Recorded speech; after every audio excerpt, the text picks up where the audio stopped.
नमस्कार, स्वागत आपका हरियाणा न्यूज 24 पे। मैं हूं मुन्ना लांबा। हमारे साथ आज संयुक्त किसान मोर्चा उचाना जींद से आजाद पलवा जुड़ रहे हैं। इन्होंने आज दिल्ली जाके कांग्रेस मुख्यालय के सामने संयुक्त किसान मोर्चा और उनके सदस्यों ने आज एक ज्ञापन सौंपा है वीरेंद्र डूमरखा और उनके पुत्र ब्रिजेंद्र के खिलाफ कि उनको टिकट नहीं मिलनी चाहिए। हमारे साथ आजाद पलवा जुड़ रहे हैं हरियाणा न्यूज 24 पे। आजाद पलवा जी, आपका बहुत बहुत स्वागत है हरियाणा न्यूज 24 पे। धन्यवाद जी। आजाद पलवा जी, आज दिल्ली पहुंचे आप, कहाँ पे पहुंचे दिल्ली? आपने संयुक्त किसान मोर्चा की तरफ से सारे सदस्य आप वहां दिखाई दिए, क्या आखिर मसला था, क्या मामला था, कुछ बताना चाहेंगे? किस वजह से वहां पे वीरेंद्र डूमरखा ब्रिजेंद्र के खिलाफ वहां पहुंचे और क्या आपने किसको ज्ञापन सौंपा? देखिए, हम हमारी पूरी टीम के साथ हमारा किसानों का प्रतिनिधि मंडल आज एआईसीसी ऑफिस दिल्ली गया था, जिसमें हमने सोनिया गांधी को, राहुल गांधी को और खड़गे को और जो इंडिया गठबंधन के शीर्ष नेतृत्व है उनसे हम बातचीत करने के लिए गए थे।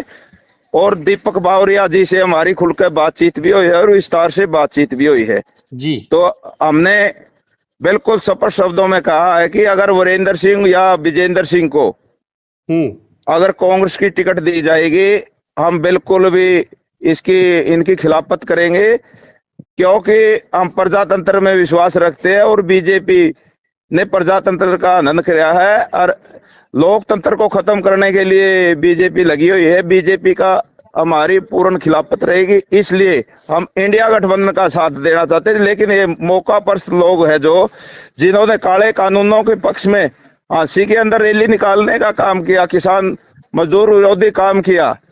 और उचाना की अगर बात करें तो इसका गृह क्षेत्र है। 16 महीने से हम लगातार वहां पर हमारे 80-80 साल के बुजुर्ग आम जनता वहां पर धरनारत है, जबकि उचाना क्षेत्र भी हिसार लोकसभा क्षेत्र के अंदर आता है। वो धरना हमने इसके दुष्यंत चौटाला और सांसद विजेंद्र सिंह के खिलाफ लगाया था, क्योंकि हमारी वहाँ जो इलाके की मूलभूत समस्याएं हैं उनको उठाने के लिए, क्योंकि उसका दोषी वीरेंद्र सिंह है। लगातार 50-52 साल से वीरेंद्र सिंह राजनीति करता रहा, लेकिन धरना लगने के बावजूद ना वीरेंद्र सिंह हमारे पास कभी आया, ना विजेंद्र सिंह ने उचित समझा हमारी बातों को सुना, हमारी मांगों को। उल्टा हमारे को तरह तरह के विजेंद्र सिंह की तरफ से भी और वीरेंद्र की तरफ से भी धरने के प्रति टोंट कसे गए हैं और धरने को तोड़ने की कोशिश की गई है, जबकि जो समस्याएं हैं जो हमने उठा रखी है वो वीरेंद्र सिंह की वजह से है। 30 साल पुरानी मांग हमारी है कि ढक्कल हेड से एक माइनर निकाला जाए, जिसका पानी शुद्ध हेड में और चुहा हेड में डाला जाए, जिससे 30-32 गांवों को सिंचाई का नहरी पानी मिलेगा। ये 30 साल पुरानी मांग है। और गुरुकुल खेड़ा को इंडस्ट्री का दर्जा दिया जाए, वहां पर सरकारी कॉलेज बने, कोई राष्ट्रीय लेवल का खेल स्टेडियम बने, रेलवे का ऊपरगामी पुल बने, लोगों को साफ पानी पीने का मिले। ये जन समस्याओं को लेकर हमने धरना दिया हुआ है, लेकिन इन्होंने उचित नहीं समझा हमारे से बातचीत करना। अगर हमें ये लगता है अगर कांग्रेस ने इस पर विश्वास जता दिया, अगर टिकट दे दी, अगर फिर से एमपी बन गया तो हम क्या करेंगे? हमारी समस्या तो ज्यों की त्यों खड़ी है। इसलिए हम आज पूरे हिसार क्षेत्र के लोग हमारे साथ थे, बुआनी खेड़ा से भी थे, आदमपुर से भी थे और हिसार से भी थे। तो उचाना की संख्या ज्यादा थी, इसलिए हमने मिलकर सोनिया गांधी को, राहुल गांधी को हमने लिखित में दिया, खड़गे जी को हमने लिखित में दिया और बावरिया जी से हमारी विस्तार में चर्चा हुई है। हमने बताया कि इस प्रकार के मौका परस्त को अगर आप टिकट दोगे तो हम किसी भी कीमत पर बर्दाश्त नहीं करेंगे, हम इसकी खिलाफत करने का काम करें। नहीं तो हमारा मन है कि इंडिया गठबंधन को हम वोट देंगे। लेकिन हमारी अच्छे तरीके से बात सुनी है, देखो आगे होता क्या है वो। अच्छा, आप जैसे काफी लोग, काफी संख्या में आईसीसी ऑफिस दिल्ली पहुंचे आप, तो अभी ब्रिजेंद्र की या हम चौधरी वीरेंद्र सिंह डूमरखा की बातचीत करें तो कहीं ना कहीं आपका प्रदर्शन कह रहे हैं कि काफी दिनों से चल रहा था प्रदर्शन, तो कभी नहीं पहुंचे आपके धरना स्थल पे आपको आश्वासन देने के लिए कुछ? नहीं, कभी नहीं आए। 16 महीने का अरसा कोई थोड़ा नहीं होता। गर्मी में, सर्दी में हमने वहां पर एक त्याग, तपस्या और तप किया है। तो आपने कभी उनसे मिलने की कोशिश नहीं की? नहीं, कुछ अपने कोशिश एक बार नहीं, हमने तो उन सांसद विजेंद्र सिंह की और दुष्यंत चौटाला के खिलाफ हमने गुमशुदगी के पोस्टर भी लगाए हैं। हमने पुलिस स्टेशन में जाकर FIR दर्ज करवाने की भी कोशिश करी कि हमारा सांसद और हमारा विधायक गायब है। हमने इनाम की भी घोषणा की थी पीछे, अगर कोई ढूंढ के वर्कर साथी ले आएगा और हमारी इन मांगों को पूरा कराएगा, हम उसको उचित इनाम देने का भी काम करेंगे। हमने ये नहीं, हर एक प्लेटफार्म में पीछे मुख्यमंत्री आया था ये नायब साहनी, हमने इसको भी हमने मांग पत्र देने की कोशिश की थी, लेकिन हमारे को पुलिस ने गिरफ्तार कर लिया था। हम हर एक प्लेटफार्म पर अपनी मांगों को, समस्याओं को भी किसी कीमत पर हल करवाना चाहते हैं। लेकिन समस्या ये बन गई, अगर कांग्रेस की तरफ से विजेंद्र सिंह सांसद जैसा फिर वक्त आ गया तो हमारी समस्याओं का क्या होगा, हमारी मांगों का क्या होगा? जब 16 महीने से हमारी नहीं सुनी, किसान विरोधी, मजदूर विरोधी हरदम इसने काम किया है, तो हम करे तो करे क्या?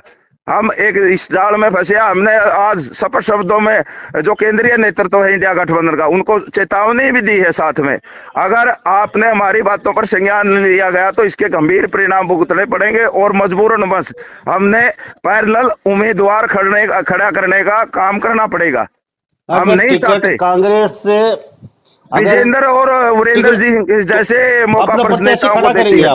हाँ बिल्कुल करेंगे जी। ये हमारा फैसला नहीं है, ये 29 तारीख को जाट धर्मशाला हिसार के अंदर पूरा हिसार का संयुक्त किसान मोर्चा जो बना है उसका फैसला है।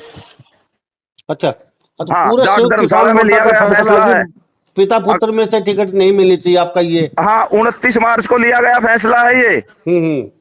तो उसके अनुसार हम कैंडिडेट खड़ा करने का काम करेंगे। पिता पुत्र को टिकट मिलती है तो गलतफहमी में नहीं रही कांग्रेस। हम जरूर इंडिया गठबंधन की मदद करना चाहते हैं। अगर कांग्रेस की नीयत सही नहीं हुई तो मजबूरन बस हमने ऐसा कदम उठाना पड़ेगा, क्योंकि हमें पता है कि इंडिया गठबंधन ही बीजेपी को हरा सकता है। तो और आजाद पलवा जी, आपसे जानना चाहेंगे, आप हाँ जी, काफी दिन से धरना प्रदर्शन पे बैठे हैं, कहाँ पे बैठे हैं और आपकी ऐसी क्या मांगे थी जो इतने दिन से आप धरना प्रदर्शन पे बैठे हैं? देखिए, हमारा 13 महीने आंदोलन चला वो पूरा देशव्यापी आंदोलन था जी। उसमें तो हमारी स्वामीनाथन आयोग की रिपोर्ट +50 लागू करने का काम करे, MSP हमें देने का काम करे, हमारे किसान मजदूर के कर्जे माफ करने का काम करे, और लखीमपुर के खीरी के जो हत्याकांड के दोषी है उनको गिरफ्तार करने का काम करे। लेकिन हमारी ये जो हमारा उचाना के अंदर धरना चला था, ये हमारे लोकल मांग मुद्दों को लेकर था, और जो 16 महीने से अभी भी चला हुआ है।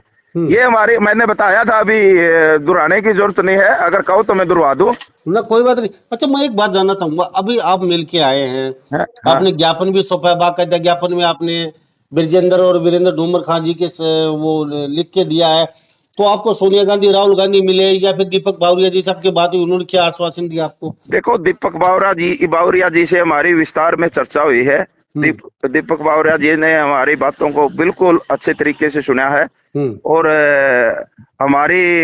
फिर हमने राहुल जी को, सोनिया जी को और अपने खड़गे साहब हमारे को नहीं मिले, लेकिन हमने जैसे ही हम कोठी पे गए और जो उनके PA वगैरह होते हैं उनसे फोन पे संपर्क करा, वो ज्ञापन लेने के लिए हमारे आए और हमारा अच्छी तरीके से ज्ञापन लिया। यही सोनिया जी के और राहुल जी के भी हम खुद ऑफिस में जाके अंदर जाके 2 आदमी हमारी तरफ से गए थे, बाकी हमारे सभी जो किसान साथी गए हुए थे उनको गेट पे रोक दिया था। तो 2 आदमियों का अंदर डेलीगेट जाकर हम अच्छी तरह से अपनी बात रख के आए और अपना ज्ञापन दे के आए। अगर कांग्रेस फिर भी नहीं मानती है, टिकट अगर दे दी जाती है इनमें से किसी प्रत्याशी को, तो अपना उम्मीदवार तो आप खड़ा करेंगे? तो बिल्कुल हम खूंटा गाड़ने का काम करेंगे। और उम्मीदवारों के लिए, जो उम्मीदवार अभी मैदान में हैं और इनको टिकट नहीं मिलती और उम्मीदवार बाकी मैदान में है, तो आपके आगे की रणनीति क्या है? क्या कुछ? देखो, आगे की रणनीति तो सभी से संयुक्त रूप में हम दोबारा फिर मीटिंग बुला के, इस पर तो हम गए हैं, तो आगे की रणनीति तो सभी के साथ मिल बैठ के हम निर्धारित करने का काम करेंगे। ये कोई अकेले का फैसला नहीं है, ये सभी लोगों का फैसला है। लेकिन कुछ लोग इस प्रकार के हमारे पे भी ब्लेम लाते हैं कि ये तो राजनीति से प्रेरित है, फलाना है, ये है। ऐसी कोई बात नहीं है। लगातार हम 4 साल से आंदोलनरत है और लगातार हमारी बिल्कुल हमारे घर का तो हमने सब कुछ त्याग रखा। हम एक त्याग तपस्या कर रहे हैं। अगर बात करो जो मेरे ऊपर 36 मुकदमे दर्ज है, मेरा आरएम लाइसेंस भी इस हवाला दे के मुकदमे वो कैंसिल किया गया। मेरे ट्रैक्टर की एजेंसी थी वो भी बंद करवा दी। मेरा जितना भी इन्होंने आर्थिक नुकसान करना था वो काफी नुकसान भी होया इस आंदोलन के, लेकिन हम लगे हुए हैं। हमारा एक ही नारा, हम लड़ेंगे और जीतेंगे और लोकतंत्र को बचाने के लिए इसको बीजेपी को बचाने का भी काम करेंगे। तो आजाद पलवा जी, चलते चलते इतना जाना चाहूंगा, अभी उचाना से आते हैं और संयुक्त किसान मोर्चा उचाना जेडी हरियाणा की तरफ से आपने लेटर भी दे दिया है आज, और दिल्ली आईसीसी वहां ऑफिस पहुंचे हैं। दीपक कुमार जी, आपकी मुलाकात भी हो चुकी है, सारा काम सही है, लेकिन आपने खुल के मतलब मोर्चा खोल दिया है वीरेंद्र डोमर का और विजेंद्र के अलावा भी। नहीं, बिल्कुल ये मोर्चा नहीं है, हमारा अकेले का मोर्चा नहीं है जी, ये सबका संयुक्त फैसला है। लेकिन कुछ साथी जो पता नहीं क्यों हमारे से खार खाते हैं, जो वीरेंद्र के मैं कहूंगा पिछलग्गू बने हुए हैं, वो हमारे पे मेरे को भी टारगेट करते हैं अकेले को। लेकिन ये अकेला आजाद का फैसला नहीं है, सभी पूरा संयुक्त किसान मोर्चा मैं कहूँ हिसार का फैसला है। और आगे भी हम विश्वास में लेंगे पूरे हरियाणा संयुक्त किसान मोर्चा को भी, और जो हमारा भारत का मोर्चा बना उसको भी विश्वास में लेंगे। आजाद पलवा जी, अभी आपका फिलहाल धरना अब भी चल रहा है आपको उचाना में? हाँ, बिल्कुल चल रहा है। आप आइए, कल आइए आप। जी और आपको हम सारी तस्वीर वहाँ लोगों से पूछिए, क्लियर करिए। जी। हाँ, लगातार हमने तो किसी आंधी तूफान में जो भी बारिश या कभी भी हमारा एक दिन के लिए भी हमने रेस्ट नहीं किया। जी, आजाद पलवा जी, आपका बहुत बहुत धन्यवाद, हमसे बातचीत की, अपना कीमती समय दिया। आपका बहुत बहुत धन्यवाद, हमारे हरियाणा न्यूज 24 प्लेटफॉर्म पे आए, आपका बहुत बहुत धन्यवाद दिल से। धन्यवाद जी। जय हिंद, जय जवान, जय किसान। थैंक यू साहब। हमारे साथ आजाद पलवा जी बने हुए थे, खास बात चल रहा है हरियाणा न्यूज 24 पे। कहीं ना कहीं वीरेंद्र डोमर का और विजेंद्र की मुश्किलें कम होने का काम नहीं कर रही, नाम नहीं ले रही हैं। उनको बीजेपी छोड़ के जाना कहीं ना कहीं महंगा पड़ने वाला है, क्योंकि कांग्रेस से इन्होंने संयुक्त किसान मोर्चा ने एक ज्ञापन जारी करके कांग्रेस मुख्यालय में दे दिया गया है। अगर ऐसे में टिकट नहीं मिलता वीरेंद्र डोमर का और विजेंद्र का क्या रिएक्शन रहेगा, जो तो आने वाला समय बताएगा, टिकट मिलती है नहीं मिलती है। लेकिन संयुक्त किसान मोर्चा ने ऐलान कर दिया है कि हम अपना प्रत्याशी खड़ा करेंगे दोनों पिता पुत्र के खिलाफ। हमने ज्ञापन सौंप दिया है, कांग्रेस को बहुत महंगा पड़ने वाला है। तो ये सभी बातें कहां तक जाती है तो समय बताएगा। तो सभी इन बातों के साथ मैं मुन्ना लाबा, नमस्कार, जय हिंद।